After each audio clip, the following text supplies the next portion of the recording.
ఉద్యోగాల అవకాశాలు లభించేలాగా ఎక్కువ పరిశ్రమలు స్థాపించడం, వారికి స్కిల్స్ డెవలప్ చేయడం, ఇవన్నీ నేను ప్రత్యేకించి జనసేన మేనిఫెస్టోలో పెడతాను. అందుకని రిజర్వేషన్స్ ఈబీసీలకి కొంచెం బాధ్యతగా ఉండాలి, వారికి అండగా ఉండాలని కూడా నేను నిర్ణయం తీసుకున్నాను మేనిఫెస్టోలో. అలాగే ఈ మధ్యన బీసీ సంఘాలు అందరితో మాట్లాడితే ప్రతి ఒక్కరు నన్ను అడుగుతుంది, నాయి బ్రాహ్మణులు కానీ, రజకులు కానీ, శెట్టి బలిజలు కానీ,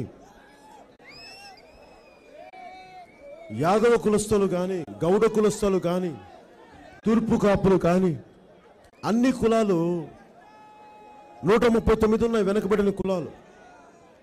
వాళ్ళందరూ అడుగుతుంది, మాకు ఎలా చేయాలో తెలియట్లేదు, మాకు ఏదైనా చెయ్యంటే నేను వాళ్ళు ఒకటే అడిగారు, అన్న రిజర్వేషన్లు మాకు సరిగ్గా రావట్లేదంటే మొన్న అనిపించింది మన ముఖ్యమంత్రి గారు వారు మాట్లాడుతున్న బాధలు చెప్పుకుంటూ నాకు అనిపించింది, నిజంగా ముఖ్యమంత్రి గారు నాయి బ్రాహ్మణుల్ని ఇలా ఏలు పెట్టి బెదిరిస్తూ ఉన్నారు.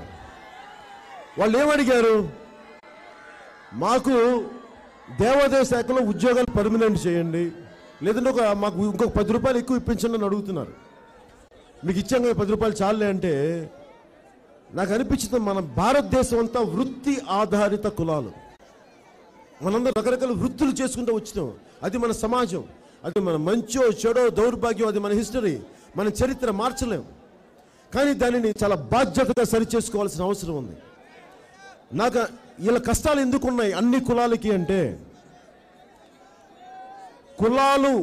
కుటుంబాలు బాగుపడుతున్నాయి కానీ బీసీ కులాల్లో బీసీ కుల నాయకులు కుటుంబాలు బాగుపడుతున్నాయి కానీ బీసీ కులాలు బాగుపడట్లా. అందుకని అందరూ జనసేన దగ్గరికి వచ్చి మాకు బాధ ఉంది, మరి ఏం చేయాలని అడిగితే, మాకు చట్టసభలో ఎంతో కొంత రిజర్వేషన్ కావాలి అంటే అది రాష్ట్ర పరిధిలో లేకపోయినా నేను మేనిఫెస్టోలో ఏం పెట్టానంటే దాన్ని కేంద్రంతో మాట్లాడే విధంగా మహిళలకి ఎంత బలమైన రిజర్వేషన్ ఉందో అలాంటిదే దానికి దరిదాపుల్లో అందరినీ సమన్వయపరిచి అన్ని పార్టీలతో కూర్చొని వెనుకబడిన కులాలకు కూడా చట్టసభల్లో స్థానం కల్పించే రిజర్వేషన్ల కోసం పోరాటం చేస్తాం.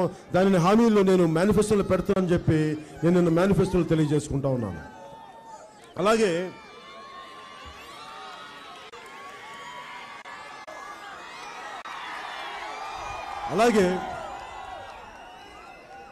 ఎస్సీ ఎస్టీ కులాలకు రిజర్వేషన్ ఉంది కానీ మరి వాళ్ళు చాలా తప్పని పడుతూ ఉంటారు. ఉద్యోగాలు ఉన్నాయి కానీ మరి ఏంటి సమస్య అంటే, కేంద్ర ప్రభుత్వం కొన్ని నిధులు ఇస్తుంది ఎస్సీ ఎస్టీ సబ్ ప్లాన్ అని, అంటే కేవలం ఎస్సీ కులస్తులకి షెడ్యూల్ ట్రైబ్స్ కులస్తులకే పెట్టాలి. నేను ఈ మధ్యన అరకుకి వెళ్ళినా ఎక్కడికి వెళ్ళినా మనకు సంబంధించిన డబ్బులు మనకే రావాలి, వాళ్ళకి సంబంధించిన డబ్బులు వాళ్ళకి వెళ్ళాలి. అవి వెళ్లకుండా రకరకాల పద్ధతులు డైవర్ట్ చేస్తే వాళ్ళకి అన్యాయం జరుగుతూ ఉంది. దానిని నేను వారు చెప్పదలుచుకుంది, ఎస్సీ ఎస్టీ సబ్ ప్లాన్ సంపూర్ణంగా నేను ఇంప్లిమెంట్ చేస్తాను, మేనిఫెస్టోలో పెడతానని సవినయంగా తెలియజేసుకున్నాను. అలాగే ముస్లింలకి అందరూ కూడా మత ప్రాతిపాదికను పెట్టి వారిని అభివృద్ధి అంటే, ముస్లిం ప్రాంతాలకు వెళ్తే గుంటూరులో కానీ చాలా దయనీయమైన పరిస్థితి ఏంటంటే సరిగ్గా శుభ్రత ఉండదు.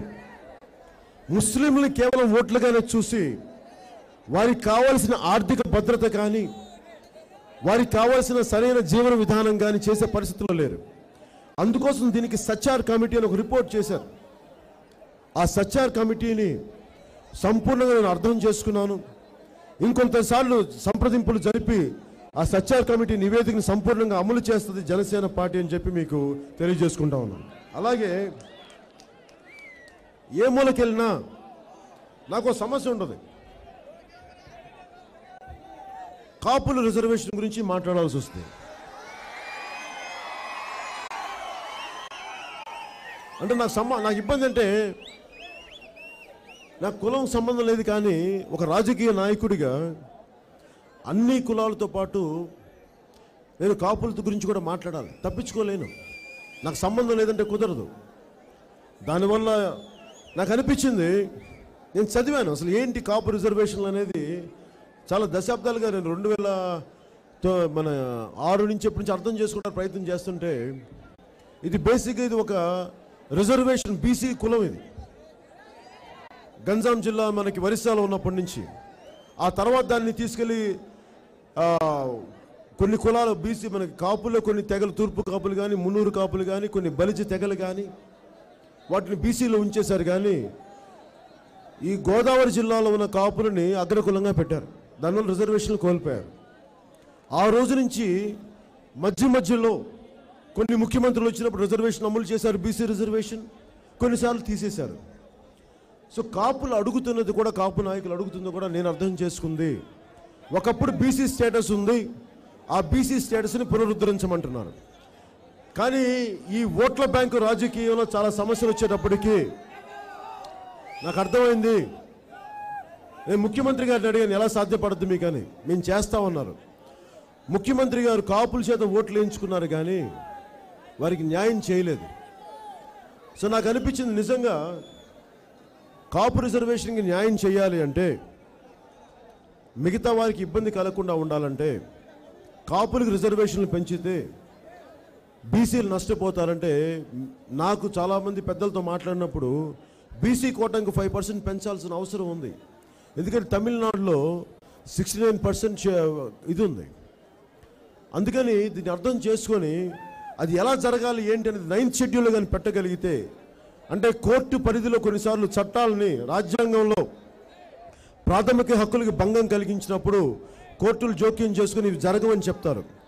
అందుకని నెహ్రూ గారు 9th షెడ్యూల్ని ఒక సవరణ జరిపి 9th షెడ్యూల్లో చేరిస్తే వాటి కోర్టులు జోక్యం చేసుకునే పరిస్థితి ఉంటుంది. అలాగే కాపు రిజర్వేషన్ సంబంధించి కూడా అది జనసేన పార్టీ 9th షెడ్యూల్లో పెట్టి వారికి న్యాయం జరిగేలాగా చేస్తామని చెప్పి మీకు హామీ ఇస్తున్నాను.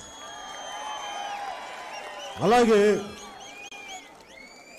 దీంట్లో అసలు రిజర్వేషన్లు ఇవన్నీ కూడా భవిష్యత్తు సమాజం ఎలా ఉండాలని కోరుకుంటున్నానంటే, ఎవ్వరూ రిజర్వేషన్లు అడిగే దుస్థితికి రాకూడదు. అలాంటి సమాజాన్ని నిర్మించాలని జనసేన పార్టీ కోరుకుంటున్నాను.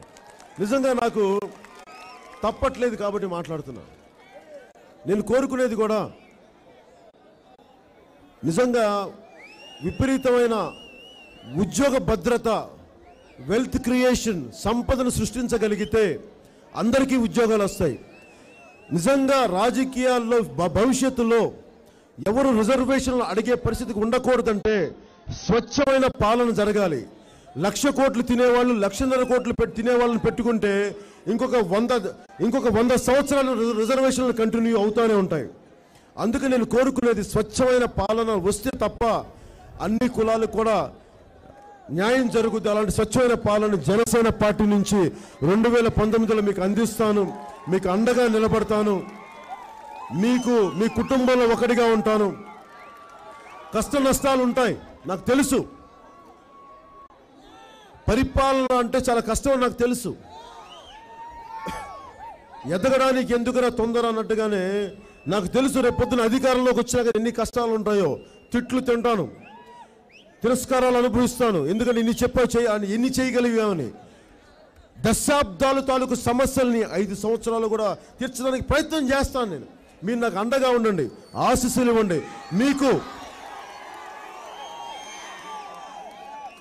ఏ ఒక్క కులానికి, ఏ ఒక్క మతానికి, ఏ ఒక్క ప్రాంతానికి అన్యాయం జరగకుండా స్వచ్ఛమైన పాలన అందించే బాధ్యత నేను తీసుకుంటాను, జనసేన తీసుకుంటుంది.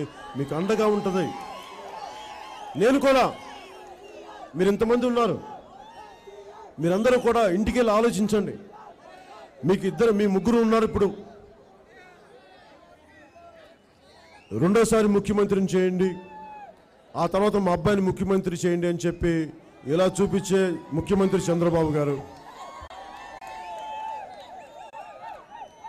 నేను ముఖ్యమంత్రిని అయితే తప్ప ఏది పరిష్కరించని చెప్పి జగన్మోహన్ రెడ్డి గారు. పిడికిలి బిగించి నేను మీకు అండగా ఉంటానని చెప్పే పవన్ కళ్యాణ్. 2019లో ఈ ముగ్గురు ఉన్నారు. ఈ ముగ్గురికి మీరు ఎవరు ఓటేసినా, పవన్ కళ్యాణ్ ముఖ్యమంత్రిని చేసినా, ఏది అయినా కానీ నా జీవితకాలం తుది శ్వాస వరకు మీకు అండగా ఉంటానని తెలియజేసుకుంటున్నాను. అలాగే ఇక్కడున్న ఆడపడుచులకి, యువతకి, ప్రతి ఒక్కరికి, అందరికీ పేరు పేరున మీరు రాజకీయాల్లో బాధ్యత వహించండి. ఓట్లకి అమ్ముడుపోకండి. 4000కి మీ బిడ్డల జీవితం చూడండి. నా దగ్గరికి భారత మాత నుంచి చిన్న పసిబిడ్డలను తీసుకొస్తారు.